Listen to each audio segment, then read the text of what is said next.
그대로 잠수를 타버리고 그 뒤로 연락이 닿질 않는다고 했습니다. 물론 어디 사는지 무얼 하는지도 모르고요. 미혼모 시설의 도움을 받아 아이를 낳고 지금까지 조금씩 아르바이트를 하며 모은 돈으로 어떻게 아이를 케어하긴 했지만 점점 돈이 없어지더랍니다. 일을 하면 되는 문제였지만 어린아이가 있다는 사실에 취직은 쉽지 않았고 정말 절박한 상황에 저희를 만난 거였죠. 아무튼 자세한 상황을 알게 된 뒤로는 어머니와 그 여자는 정말 친하게 지냈어요. 마치 엄마와 딸처럼 말이죠. 저에게도 오빠라며 가족 같은 분위기로 지냈습니다. 가게 일이 점점 바빠져서 직원을 구해야 했는데 그 여자를 직원으로 취직시켰어요.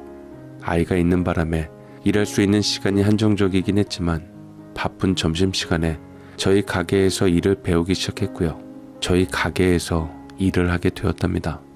나중에 아이를 어린이집에 보내고서는 정직원으로 전환해 본격적으로 일을 배우기 시작했고요. 저희도 자연스레 아이가 커가는 모습을 보게 되니 정말 가족이라도 된 것 같았죠. 어느 정도 일을 배우고 적응을 하고 난 뒤에는 좀 더 나은 집으로 이사도 시켜주었습니다. 방 하나에 작은 거실과 주방이 딸린 빌라긴 했지만 전에 살던 곳에 비하면 훨씬 더 안정적이고 쾌적한 환경이었죠. 저희 집과도 가까운 거리에 위치해 있어서 어머니가 보살펴 주기 편하다고 좋아하셨습니다. 자리를 잡아갈수록 여자는 더욱더 열심히 일했고 그 모습을 보며 저는 내심 뿌듯했어요. 아이 키우면서 일하는 거 보면 정말 대단해. 오늘은 일찍 안 가봐도 되는 거야? 무리하지 말고 일하다 시간 되면 알아서 들어가. 수진이가 엄마 찾으면 어떡하려고. 괜찮아요 오빠. 주인집 할머니가 수진이를 얼마나 잘 봐주시는데요. 요즘 제가 일하느라 종종 맡기는데 저보다 할머니를 더 좋아할 지경이라니까요. 오늘은 저녁 타임까지 있어도 돼요. 그러니 제 걱정은 하지 마세요. 할머니한테도 미리 말씀드려놨고요. 아이 키우는데 이렇게라도 하지 않으면 살기 버거워요. 사장님이랑 오빠가 배려해 주신 덕분에 겨우 먹고 사는데 열심히 일해야죠. 다시 한번 감사드려요. 아이를 생각해서 정말 열심히 생활하는 모습에 어느 순간 그 여자가 예쁘다는 생각을 했습니다. 물론 외모도 예뻤지만 행동 하나하나가 그렇게 예뻐 보일 수 없었어요. 그 모습을 보며 저도 좀 더 열심히 일해야겠다는 다짐을 하게 되었고 더 이상의 사치는 부리지 말아야겠다 싶었습니다. 조금 늦긴 했지만 저축도 하기 시작했죠. 그렇게 조금씩 관심이 모여 호감으로 발전했고 저는 수줍게 마음을 고백하게 되었습니다. 하지만 결과는 대차게 뻥 차이고 말았어요. 자신의 처지를 말하며 누군가를 사귀거나 만날 상황이 아니라는 이유에서였습니다. 그러면서 겨우 마음 잡고 일하는데 서로 얼굴 붉히기 싫다며 단호하게 거절하더군요. 처음으로 대차게 거절당한 저는 마음이 무척이나 심란했습니다. 제가 부족한 건 맞지만 그만큼 놓치기 싫었거든요. 처음으로 사랑이라는 감정을 품은 사람이고 그만큼 제가 지켜주고 싶은 마음이 컸습니다. 그래서 저는 조금이라도 붙잡아두고 지켜보기라도 하고 싶은 마음에 부담 주지 않겠다고 약속했는데 마음과는 달리 그 여자가 부담을 느낀 건지 결국 저희를 떠나고 말았습니다. 이제는 자신이 알아서 살아보겠다고 정 힘들면 도와달라고 연락할 테니 미안하다는 말과 함께 말이죠. 엄마는 종종 연락을 주고받으며 지내는 것 같았습니다. 제가 너무 몰아붙인 건 아닌가 후회가 되었고 또 밖으로 내몬 건 아닌가 내심 걱정도 되었어요. 안 좋은 일도 있었기에 혹시나 싶어 그 여자 집 주변을 지키던 적도 있습니다. 그렇게 하루하루 여자를 그리워하고 있는데 느닷없이 새벽에 연락이 오는 겁니다. 전화를 받았더니 다급한 목소리로 울면서 말을 하는 게 아니겠어요? 정말 죄송한데요. 저 여기 신촌에 있는 대학병원 응급실이거든요. 혹시 지금 병원으로 와주실 수 있으세요? 아이가 응급실에 실려왔는데 제발 살려주세요. 네? 우리 수진이 이러다 죽으면 어떡해요? 저 좀 도와주세요 오빠. 저는 그 전화를 받는 순간 아무 생각이 들지 않았습니다. 정말 큰일이라도 난 줄 알아서 심장이 덜컥 내려앉더라고요. 혹여나 아이나 여자가 잘못했을까 두렵고 무서웠습니다. 그래서 전화를 끊자마자 곧장 차를 끌고 응급실로 달려갔죠.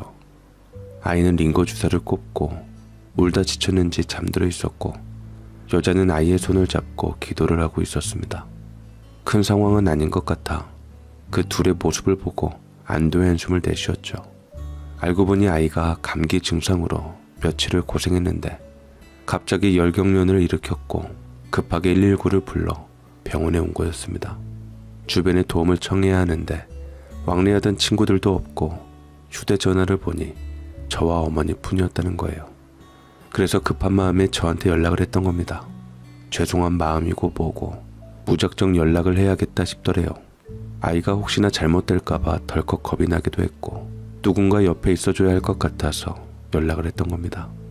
다행히 아이는 금방 컨디션을 회복했습니다. 하지만 며칠 입원을 해야 했고 입원하면서 여러 가지 검사를 받았어요. 저는 매일을 함께하며 아이와 여자를 안심시켜 주었습니다. 김수진 아기 보호자 되시죠? 수진이 검사 결과가 나왔는데요. 단순 감기가 아닙니다. 우선 할 수 있는 검사는 다 했어요. 우선 뇌척수액 검사 진행했는데요. 급성은 아닌 것 같고 바이러스성 뇌수막염 같습니다. 상태가 심한 건 아니에요. 혹시 모를 뇌손상이 있을 수 있으니 CT랑 MRI 진행할 거고요. 입원하면서 상황에 따라 약 처방받고 항생제 치료하면서 상태 좀 지켜보죠. 엄마가 잘 먹여서 영양 상태도 고른 편이고 이 정도면 괜찮아요. 너무 걱정하지 않으셔도 됩니다. 아이들은 의외로 회복이 빠르거든요. 그리고 아이가 지금처럼 밝고 밥도 잘 먹고 컨디션도 좋으면 오래 입원 안 해도 됩니다. 불안해하시지 말라고 말씀드리는 겁니다. 큰 병은 아니라는 의사의 말에 저와 여자는 크게 안도했습니다. 그리고 무슨 이유인지는 잘 모르겠는데 입원하려면 기본적인 서류를 작성하면서 아빠의 동의가 있어야 한다더라고요.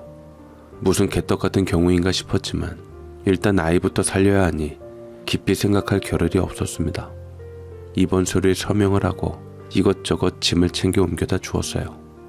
어머니에게도 이 사실을 알렸고 하루가 멀다 하고 아이를 보러 병원에 왔습니다. 자신이 아픈 줄도 모르고 그저 해맑은 아이를 보니 그제서야 마음이 놓였습니다.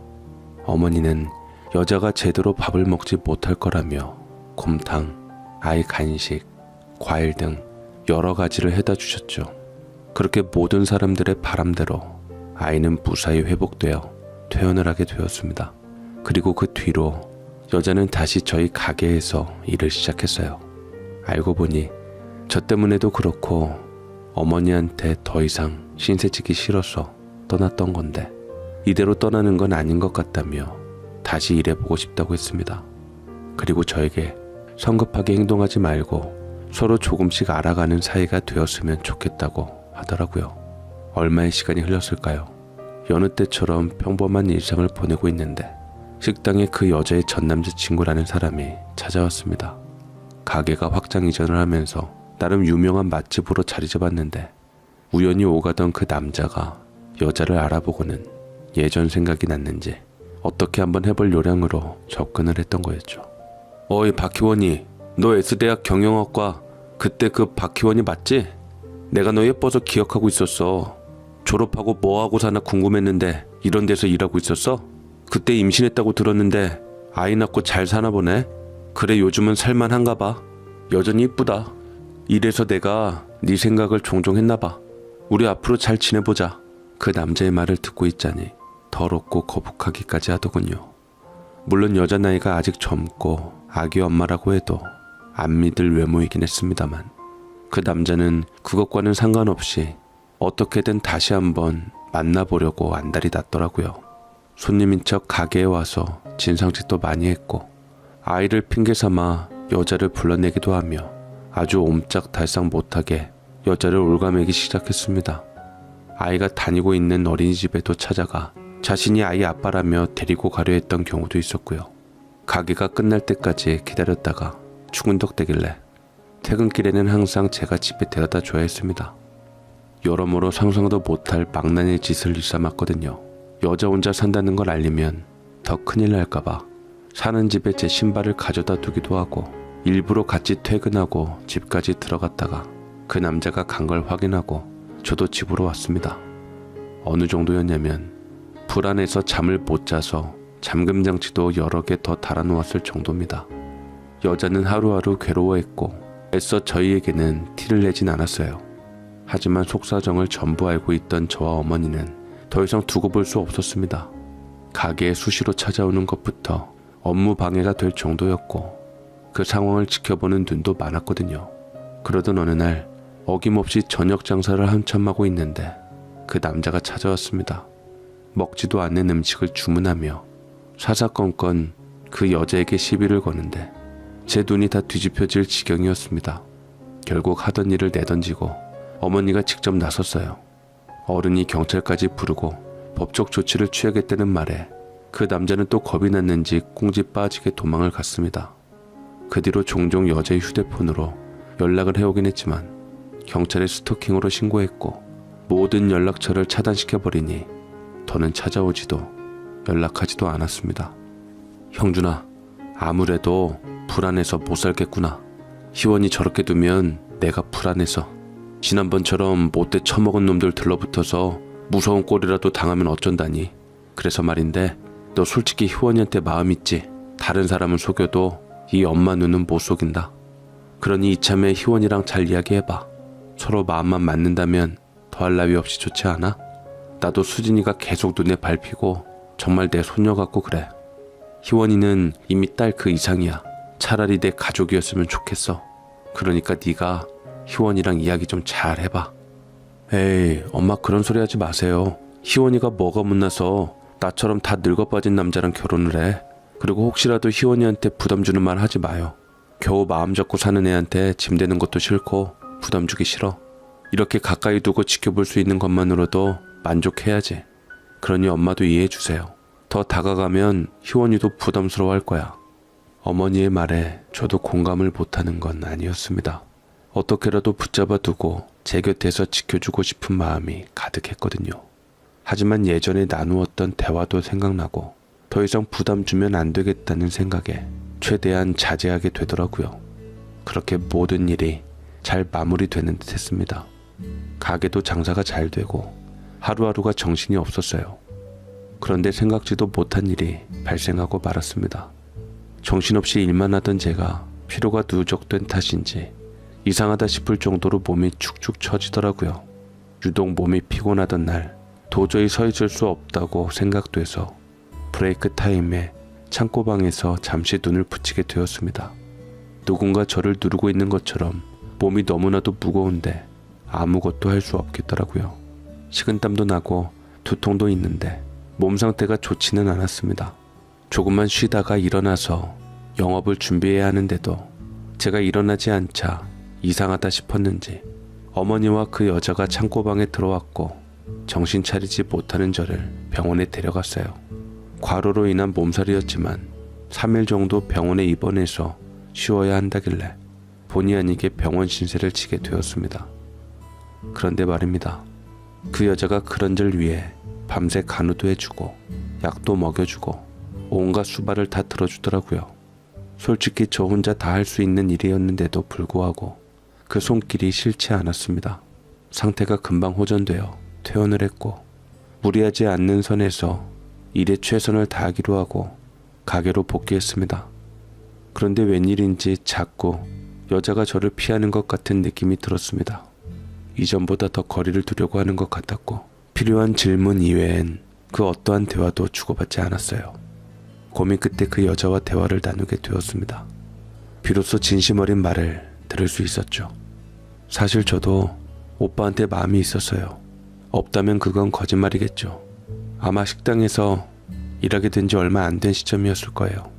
무심히 저를 챙겨주는 오빠 모습을 지켜봐오면서 이 사람은 과연 어떤 사람일까 생각하게 되더라고요. 그 마음이 점점 커졌는데 아시다시피 애딸린 여자를 누가 좋아하겠어요. 그래서 애써 억누르고 있는데 이번에 오빠 아프면서 확실히 느꼈어요. 제가 오빠를 사랑하고 있다는 걸요. 근데요, 더 정을 붙이면 제가 감당이 안 될 것 같아서요. 그래서 그랬어요. 미안해요. 희원아, 너는 내 마음을 그렇게 모르겠니? 내가 너 애 딸린 여자라서 싫고 가난해서 싫고 보육원 출신이라서 싫어하겠어? 나는 그냥 있는 그대로의 너를 좋아하고 사랑하는 거야. 그런 내 진심을 모르겠니? 세상이 너를 바라보는 시선 따위는 중요하지 않아. 중요한 건 너랑 내 마음이야. 그러니 이제라도 내 마음을 진심을 알아주었으면 좋겠다. 나도 너 많이 사랑해. 심오한 대화가 오가고 저는 용기 있게 다시 한번 진심을 다해 고백했습니다. 저희는 비로소 미래를 함께하기로 약속했고 이 사실을 어머니께 알렸습니다. 어머니는 감격의 눈물까지 흘리시며 저희를 축복해 주셨어요. 세상에 딸 같은 며느리 없다지만 저희는 그 이상의 사이로 발전하게 되면서 진정한 가족으로 거듭나게 된 거죠. 결국 저희는 식을 올리지 않고 혼인신고만 하고 법적 부부가 되었습니다. 일이 바쁜 것도 있었지만 소박하게 살고 싶다는 여자의 말 때문이었습니다. 그렇게 그 여자는 지금의 제 아내가 되었습니다. 어머니도 그렇고 많은 분들이 저희 사이를 응원해 주셨고 그 응원에 보답하기 위해 저희는 행복하게 살기로 결심했습니다. 세월이 흘러 저는 새 아이의 아빠가 되었습니다. 제게도 지켜야 할 가족들이 생기니 살면서 책임감이 더 막중해지고 부담이 되는 건 사실이었지만 미칠 듯이 행복했어요. 힘든 건 하나도 없었습니다. 하루 종일 일하고 들어가도 아내와 아이들의 얼굴을 보면 피로가 싹 가셨거든요. 여보, 오늘 일은 안 힘들었어요? 내가 오늘 애들 때문에 가게에 못 나가봤네. 어머님도 그렇고 많이 고생하셨을 것 같은데 미안해요. 미안할 게 뭐 있어. 애들 일로 못 나온 건데. 그리고 오늘 그렇게 안 바빴어. 지금 문득 든 생각인데 당신 없었으면 내가 어떻게 살았나 모르겠어. 그게 무슨 말이에요? 왜 갑자기 낯간지러운 말을 하고 그래요? 이때 아니면 언제 해보겠어. 보잘것없던 내 인생이 달라지기 시작한 건 아마 당신을 만나고 그 이후부터일 거야. 첫 만남이 경찰서라 조금 당황스럽긴 했지만 그때 당신을 만나지 않았더라면 깨닫는 것도 없어질 거고 난 아마 평생 놀고 먹는 한량으로 살았겠지. 이제 와서 말하지만 내 인생에 나타나줘서 정말 고마워. 당신 덕분에 행복한 가정 이룰 수 있게 된 거고 소중한 아이들도 그리고 당신도 함께 살 수 있음에 난 그저 감사해. 우리 앞으로도 쭉 이렇게만 살자. 지금까지 당신도 참 고생 많았어. 저는 아내에게 진심을 담은 말을 건넸습니다. 이렇게라도 제 마음을 표현하면 좋을 것 같아서요. 지금까지 그래왔듯이 행복한 일들이 가득한 저희 집은 앞으로 승승장구할 일만 남았습니다. 사실 사업을 크게 일으킬 생각은 없었지만 곧 프랜차이즈 가맹 계약을 앞두고 있어요. 유명한 맛집이다 보니 조금 더 상용화해서 널리 알리고 싶은 마음이 커졌습니다. 아내와 행복한 순간이 담긴 그 시간들, 제 열정이 담겨있던 그 시간을 나누고 싶었거든요. 그리고 밀키트 판매 사업도 시작할 예정입니다.